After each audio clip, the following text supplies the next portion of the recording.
রাস্তার cover drain নির্মাণে কেউ বাধাদান করলে তাদের বিরুদ্ধে আইনগত ব্যবস্থা নেওয়া হবে বলে জানিয়েছেন আগরতলা পুর নিগমের মেয়র দীপক মজুমদার।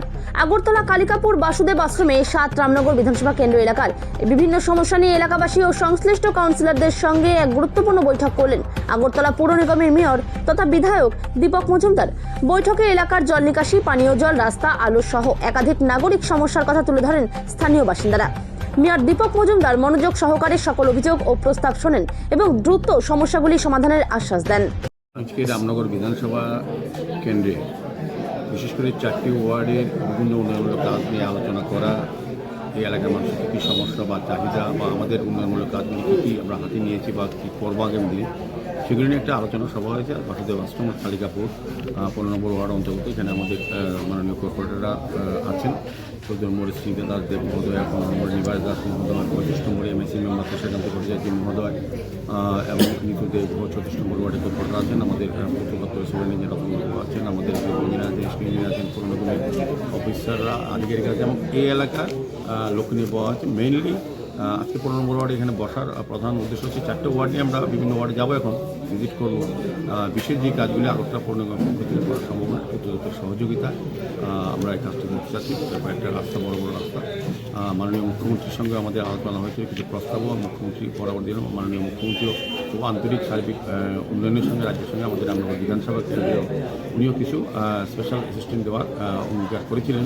সেই মোতাবেক সামনে রেখে আমাদের সোহেনী সাহেবও আছেন, সুযোগ আমাদের কাজগুলি করিয়ে দেওয়ার, বিশেষ করে কালিকাপুর যে রোগ, এই রোগটা যেটা এখানে বসা আছে আশ্রমের সামনে রোগটা, এটা দীর্ঘদিনই এলাকার মানুষের একটা সমস্যাও বলবো এবং চাহিদাও বলবো বা দাবিও বলবো যে এটা দীর্ঘ অনেক বছর ধরে প্রয়োজন ছিল, কিন্তু এটা প্রশস্ত করা সম্ভব হয়নি। এটা কিছুটা সরকারি জায়গাও অনেকে দখল করে আছেন এবং ড্রেন নির্মাণ করা, কভার ড্রেন নির্মাণ করা যাতে মশার উপদ্রব না থাকে, স্বাভাবিক নিকাশি ব্যবস্থা যাতে হয়, কারণ বর্ষার সময় এখানে অনেকক্ষণ জল জমে থাকে, সেখানে ড্রেনের অত্যন্ত প্রয়োজনীয়তা আছে। এদিকে লক্ষ্য রেখে আমরা এলাকার লোকের সঙ্গে মত বিনিময় করেছি। ওনাদেরকে বলা হয়েছে ওরা যদি স্বেচ্ছায় কিছু জায়গা আমাদেরকে ছেড়ে দেন, তবে আমাদের পূর্ত দপ্তরের সভাপতি কথা দিয়েছে উনি কাজটা করিয়ে দেবেন। সেই মোতাবেক আমরা করছি, এখানে কমিটি করা হচ্ছে। আজকে তারা সবাই গ্রহণ করে আমাদেরকে নজেশন দেবে, তখনই আমাদের পূর্ত দপ্তর কাজ শুরু করবে।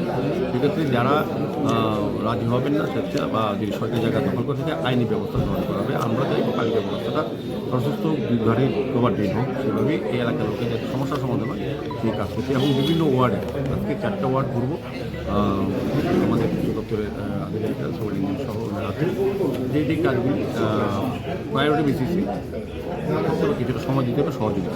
আচ্ছা, আগরতলা শহরে এই যে স্মার্ট সিটি উন্নয়ন প্রকল্পের যে কাজগুলো চলছে, সেই কাজগুলো স্যার মানে কবে নাগাদ গিয়ে শেষ হবে?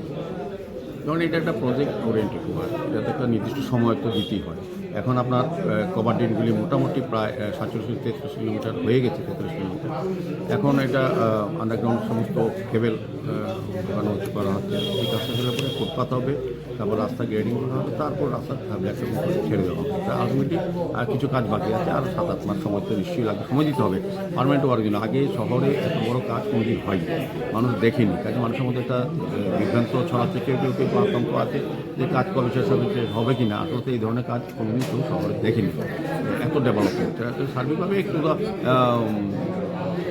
কষ্ট হবে, মানুষের একটু অসুবিধা হচ্ছে। সে কারণে আমরা বলবো একটু সহযোগিতা মনোভাব দিয়ে কাজ করুন, দেখবেন এখানে নিকাশি ব্যবস্থা উন্নয়ন হবে, আলোর ব্যবস্থা হবে, রাস্তা প্রশস্ত হবে, ফুটপাথ হবে, যানজট মুক্ত হবে, শহর পরিচ্ছন্ন থাকবে।